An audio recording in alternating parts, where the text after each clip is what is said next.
आज की कहानी एक ऐसे ट्रक ड्राइवर की है जिसे एक रात ऐसी सवारी मिली जो इंसानों की दुनिया से नहीं थी। एक वीरान हाईवे, अंधेरी रात और एक ट्रक जो हर मोड़ पर मौत के और करीब जाता रहा। क्या आपने कभी सोचा है कि कुछ सवारियां सिर्फ मंजिल तक पहुंचने के लिए नहीं बल्कि किसी को अपने साथ ले जाने के लिए आती है? तो बंद कर दीजिए अपने कैमरे की लाइट्स, लगा लीजिए हेडफोन और तैयार हो जाइए इस भयानक कहानी को सुनने के लिए। शापित ट्रक, लाशों का मुसाफिर। क्योंकि अब जो सुनने जा रहे हैं वो आपको अकेले सफ़र करने के लिए पहली बार सोचने पर मजबूर कर देगा। मेरा नाम मंजीत है और मैं बहुत पुराना ट्रक ड्राइवर हूँ। पिछले 18 साल से सड़कों का साथी रहा हूँ। दिन हो या रात, बारिश हो या आंधी, मेरा ट्रक ही मेरा घर है। पर उस रात जो हुआ उसने मेरी ज़िंदगी को हमेशा के लिए बदल दिया।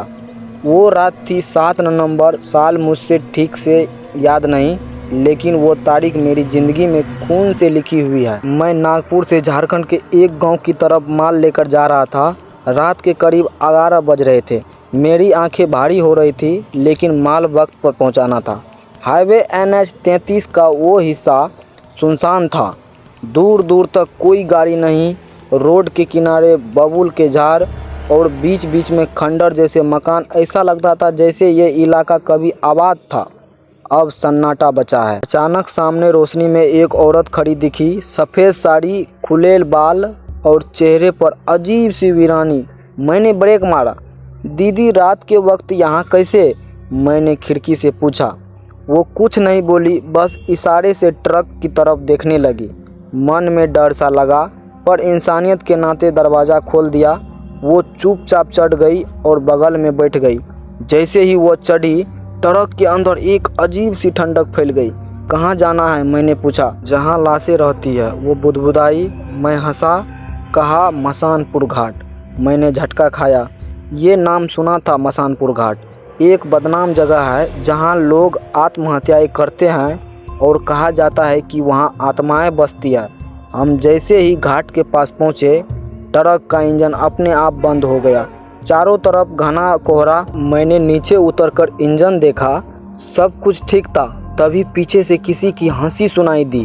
घबरा कर पीछे देखा। वो औरत ट्रक से गायब थी और ट्रक की पिछली सीट पर कोई पड़ा था। मैं दौड़कर चढ़ा। एक लाश, एक आदमी का शव जिसकी गर्दन मुड़ी हुई थी। मुझे सब कुछ पता चल रहा था। मैंने पुलिस को कॉल किया, पर नेटवर्क गायब। मैं डर के मारे ट्रक स्टार्ट करने लगा और जैसे ही ट्रक चला, मानो उसने मेरी बात नहीं मानी। स्टीयरिंग मेरे हाथ में था, लेकिन दिशा कोई और तय कर रहा था। Brake fail. मैं बस देख रहा था।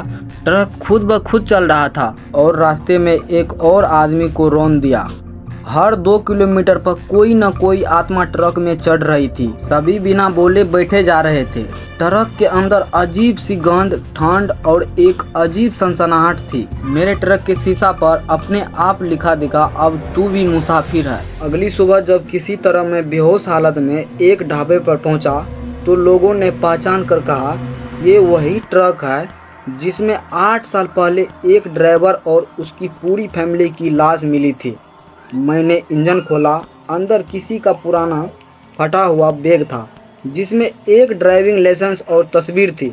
नाम विजय कुमार, वही नाम जो मेरा है। अगर मैं भी विजय हूँ तो वो कौन था? और अगर ये ट्रक उसी का है तो मैं अभी तक जिंदा कैसे हूँ? या फिर क्या मैं भी उसी की तरह अब एक और मुसाफिर हूँ इस शापित ट्रक का? मैं ढाबे पर बैठा कांप रहा था, हाथ में थरथराते हुए पानी पी रहा था। मेरी आंखों में डर था, कहीं मैं खुद भी मर तो नहीं गया। मैंने ढाबे वाले से पूछा, भाई मेरा चेहरा साफ दिख रहा है? वो अजीब निगाहों से देखना लगा। क्या मतलब, ठीक तो हो? इतना पसीना क्यों है? मैंने शीशा देखा और सन्न रह गया। मैं शीशे में नहीं दिख रहा था। अब मुझे यकीन हो गया कि कुछ बहुत बड़ा हुआ है। मैं वापस उसी घाट की तरफ गया। ट्रक जैसे खुद ब खुद उस ओर चल पड़ा।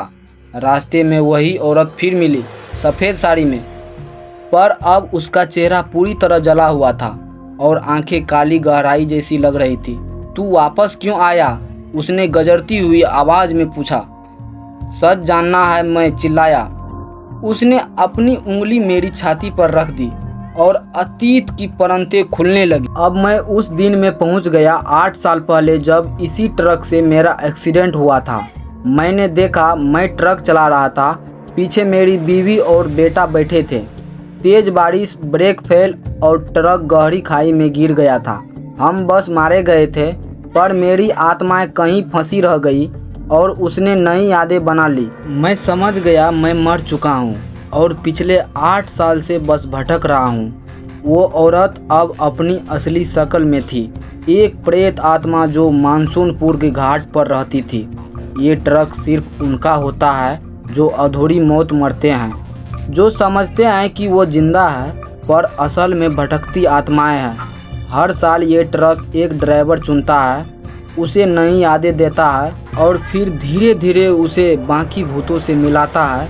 अब ट्रक में बैठे सभी लोग एक एक कर मुझे अपनी कहानियां सुनाने लगे। कोई पुलिस असफर था जो ड्यूटी के दौरान मारा गया, कोई बच्चा था जो बस एक्सीडेंट में मारा गया, कोई महिला थी जिसे ससुराल वालों ने मार डाला। ये सभी आत्माएं मरे तो थे पर खुद को जिंदा मानती थी, और अब मैं भी उनमें एक था। औरत बोली, अब 2 रास्ते हैं तेरे पास। पहला, या तो तू बाकी भूतों की तरह इस ट्रक में सवार रह, नई आत्मा को लाता रह और सांप को आगे बढ़ा। दूसरा, या तू इस ट्रक को मसानपुर घाट की गहराइयों में ले जाकर खुद को भस्म कर दे, सबको मुक्त कर दे। मैंने उस ट्रक की ओर देखा जो अब खून से सना था। सीटों पर लाशों की परछाइयाँ थी, इंजन से चीखें आ रही थी। मैंने फैसला कर लिया। मैं ट्रक स्टार्ट किया, सभी आत्माएं चुपचाप बैठ गई। कोहरा बढ़ रहा था, तेज हवाएं और घना अंधेरा। मसानपुर घाट की खाई के पास ट्रक को मोड़ा और तेजी से नीचे गिरा दिया। ट्रक हवा में उड़ता हुआ जैसे चिल्ला रहा था, नहीं, पर मैं चुप था। आंखें खुली, मैं एक खेत में पड़ा था, शरीर में दर्द था, लोग दौड़ते हुए आ रहे थे। जिंदा है, सांसें चल रही है, किसी ने कहा। मुझे अस्पताल ले जाया गया। डॉक्टर बोले, चमत्कार है, इतना बड़ा एक्सीडेंट और फिर भी बच गए। मैं सोच में पड़ गया, क्या मैं सच में बच गया या ये भी कोई और झूठ है? कभी कभी इंसान मौत से नहीं डरता, डरता है उस सच से जो उसकी यादों में नहीं बल्कि उसकी आत्मा में दफन होता है।